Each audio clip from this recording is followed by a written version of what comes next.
नमस्कार. Standard 7th subject general science chapter number 12 the muscular system and the digestive system in human beings. विद्यार्थी मित्रांनो, या प्रकरणामध्ये आपण डायजेस्टिव्ह सिस्टमचा अभ्यास करत होतो. तर डायजेशन म्हणजे काय पाहिलं. डायजेस्टिव्ह सिस्टममध्ये कोणकोणते पार्ट येतात, ऑर्गन्स येतात, त्याचा आता आपण एक एक करून अभ्यास करणार आहोत. पहिला आहे ऑर्गन म्हणजे टीथ. टीथ म्हणजे दात. हे पहिला ऑर्गन आहे. सुरुवात डायजेशनची जी होते माउथमधून होते, माउथपासून, आणि दात हा त्याचा महत्त्वाचा ऑर्गन आहे. The process of digestion begins with the function. The process of digestion begins with the function of the teeth in the mouth. डायजेशनची प्रोसिजर म्हणजे प्रक्रिया दातापासून सुरुवात होते, तोंडातल्या. There are 4 types of teeth. 4 प्रकारचे दात आहेत. नेमली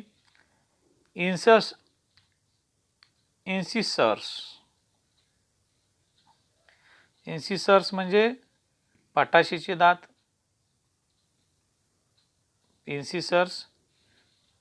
कॅनाइन्स म्हणजे सुळे दात. प्रेमोलर दाढा आणि उपदाढा, आणि मोलर म्हणजे दाढा. आता बघा, हे आहेत इन्सिसर म्हणजे सुळे. हे बघा, सुळे असतात. पाटाशीचे दात पुढचे चपटे असतात ते. कॅनाइन म्हणजे सुळे. प्रेमोलर म्हणजे उपदाढा, आणि मोलर म्हणजे मुख्य दाढा. असे हे दाताचे प्रकार आहेत. आपल्या कवळीमध्ये पुढून मागपर्यंत असे दात असतात. आता प्रत्येकाचं कार्य थोडं पाहूया. Each type of teeth has a specific function. प्रत्येका दाताचा एक विशिष्ट कार्य आहे. Each tooth is covered by a hard substance called enamel. प्रत्येक दातावरती एक कठीण पदार्थाचं कवच असतं, त्याला एनेमल असं म्हणतात. काय बोलतात? Enamel. Enamel is made up of A calcium salt. आणि हे एनेमल कशाचं बनलेलं असतं? कवच, वरचं आवरण, दाताच्या वरचं जे आवरण आहे पांढरं जे आपण पाहतो, ते कॅल्शियम सॉल्टचं बनलेले असते, कॅल्शियमच्या क्षाराचं. त्यालाच एनेमल बोलतो आपण. सलाइवा कंटेन्स अन एन्झाइम कॉल्ड टॅलिन और सलाइवरी ॲमिलेज. सलाइवा लाळ आहे. कंटेन्स अन एन्झाइम, एक प्रकारचं ते एन्झाइम म्हणजे विकर. आणि काय, सलाइवा म्हणजे लाळ आहे आणि एन्झाइम म्हणजे विकर. लाळीमध्ये काय असतं? मुख्यत्वे विकर असतं. सलाइवा कंटेन्स अन एन्झाइम कॉल्ड टॅलिन. टॅलिन नावाचं विकर जे असतं, किंवा त्याला सलाइवरी ॲमिलेज नावाचं विकर असतं, ते सलाइवामध्ये असतं, म्हणजे लाळेमध्ये असतं. टॅलिन कन्वर्ट्स स्टार्च इंटू ए शुगर कॉल्ड माल्टोज. आता टॅलिन नावाचं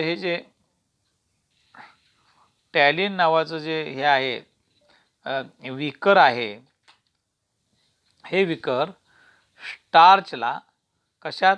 माल्टोजमध्ये रूपांतरित करतं. शुगर, स्टार्च इंटू शुगर, एक प्रकारचे शर्कर आहे. स्टार्च शर्करेत रूपांतर करतं, त्याला माल्टोज बोलतात. काय, शर्करेलाच माल्टोज नाव आहे. त्याला मराठीत काय बोलायचं नाही, माल्टोजच म्हणायचं. एक प्रकारची शर्करा आहे. यानंतर learn a new word, enzyme. नवीन एक शब्द आपण पाहूया. एन्झाइम म्हणजे विकर. एन्झाइम म्हणजे विकर. Enzyme are substances secreted. बघा, याचा अर्थ काय? सिक्रेट म्हणजे स्त्रवणे. Enzymes are the substances secreted in the body of an organism. म्हणजे शरीरामधील सजीवांच्या शरीरामध्ये विकर हा एक काय आहे पदार्थ आहे जो स्त्रवतो शरीरातून, which bring about specific chemical reaction, ज्याच्यामुळं एक विशिष्ट अशा रासायनिक अभिक्रिया रासायनिक रिॲक्शन्स घडून येतात, अभिक्रिया घडून येतात शरीरामध्ये. They act as catalyst. ते कॅटलिस्ट म्हणजे उत्प्रेरक. उत्प्रेरकासारखं काम काय करतं एन्झाईम करतं.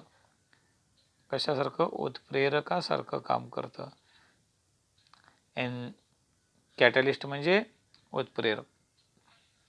उत्प्रेरक कशाला बोलतो? ज्याच्या सान्निध्यामुळं केवळ अभिक्रियेला वेग येतो. म्हणून एन्झाईम तसा आहे. काय? कॅटलिस्टसारखं काम करतं. Digestive enzymes of the digestive system bring about changes in the food materials. Digestive enzymes जे आहेत, पाचक विक्रिया आहेत, ती आपल्या ज्या पाचन संस्थेमध्ये असतात त्याच्यामध्ये अन्नपदार्थामध्ये ते बदल घडवून आणतात. Metabolic processes are impossible without enzymes. पचन क्रियाची मेटाबॉलिक प्रोसेस त्याला बोलतात की विद्राव्य घटकात रूपांतर करणे, ही घुसळण्याची प्रक्रिया जी आहे ती एन्झाईम शिवाय होऊ शकत नाही. Enzymes are a specific type of protein.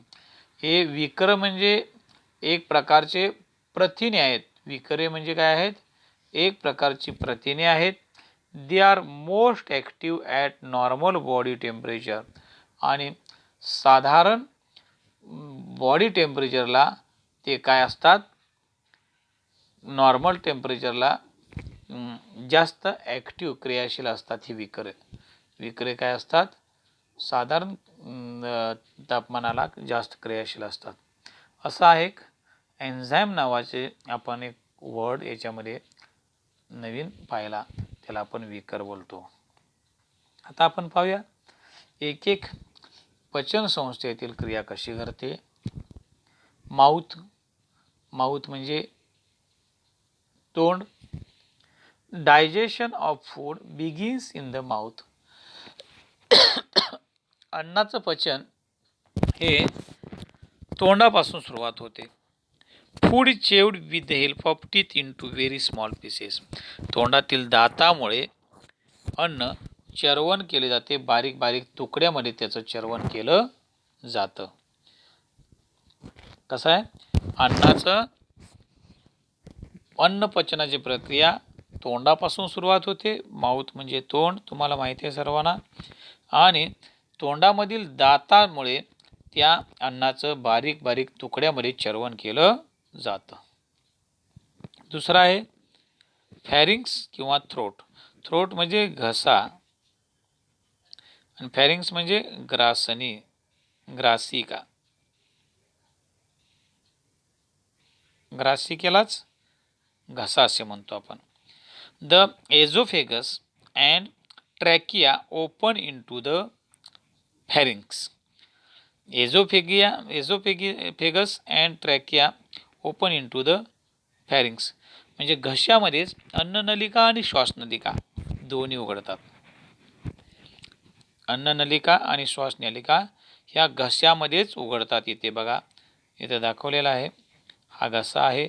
इथं अन्ननलिका इथून आलेली आहे, इथून अन्ननलिका आहे आणि इकडून श्वासनलिका आहे. या दोन्ही घशामध्येच इथं एकत्र येतात आणि उघडतात, ओपन होतात.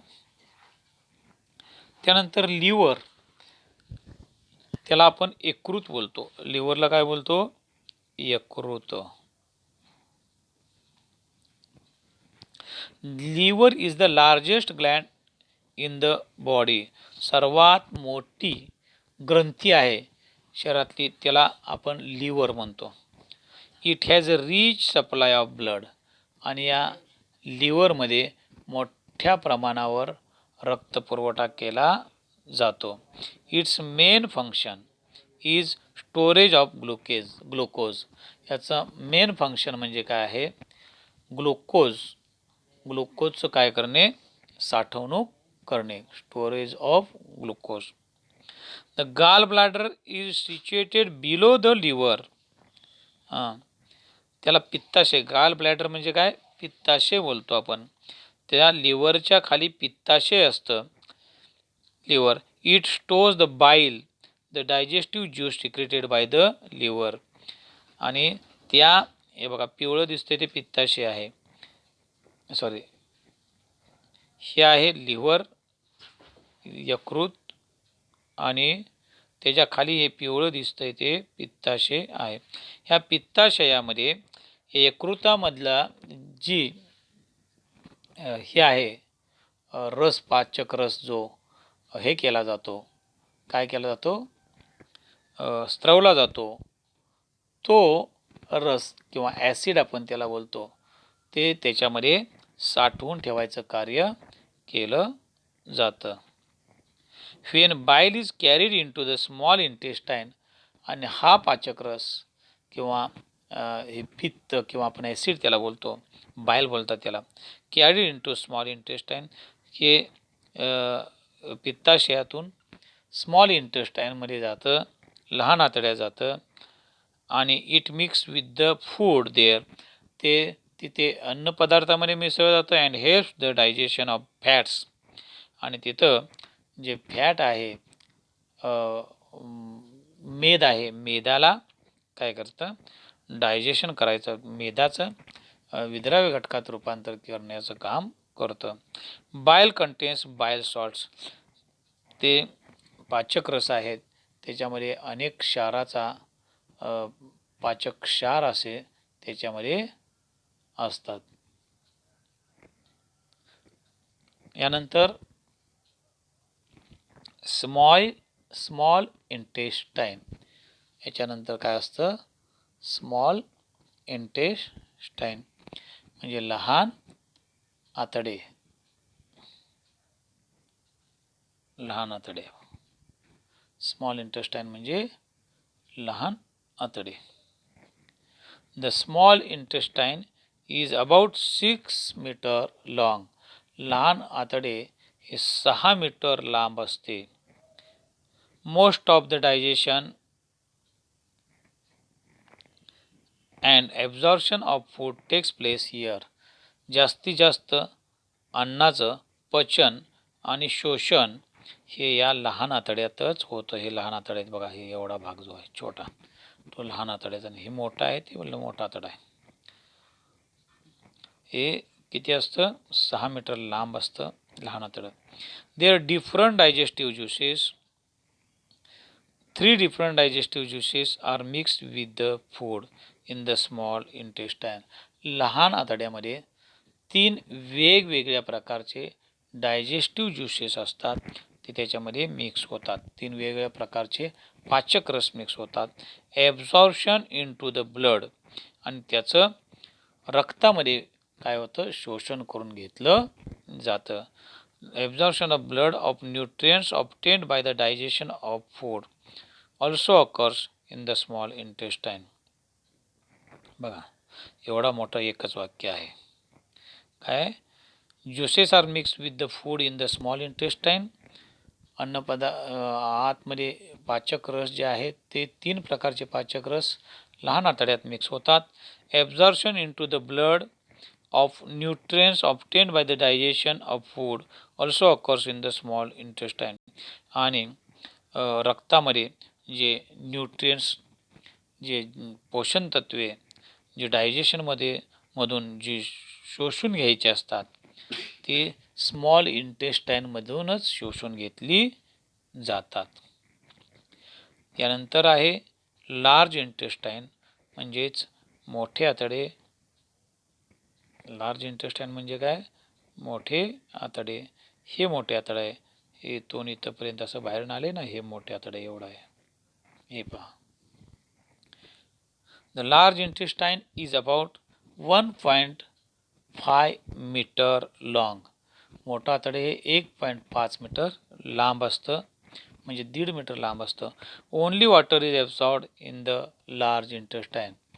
मोठ्या आतड्यामध्ये फक्त पाणी शोषून घ्यायचं कार्य तिथं केलं जातं.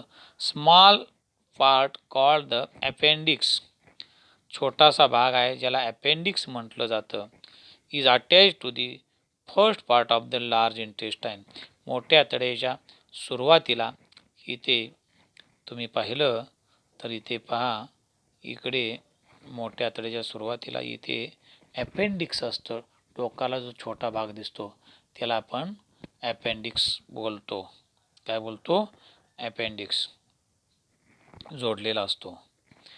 Undigested appendage to the first part of the intestine. Undigested remains of the food digested in the small intestine enter the large intestine. अन्न जे न पचलेलं आहे ते स्मॉल इंटेस्टाईनमधील लहान इंटेस्टाईनमध्ये न पचलेलं अन्न हे मोठ्या इंटेस्टाईनमध्ये जातं आणि undigested material is thrown out of the body through the anus. आणि या गुदद्वारामधून ते मोठं आतडं काय करतं? न पचलेला भाग शरीराच्या बाहेर काढून टाकतं. ओके, इथंपर्यंतचा भागच आता आपण पाहायचा आहे. आणि आता पुढचा भाग आपण पुढील हे 3-4 जे पुढचे भाग आहेत ते ऑर्गन्स आहेत त्यांचे कार्य आपण पुढच्या वेळेस पाहणार आहोत. ओके, तर याच्यानंतर हा भागाचं वाचन करा, विचारलेल्या प्रश्नाचे उत्तरं लिहून पाठवून द्या. ओके, धन्यवाद.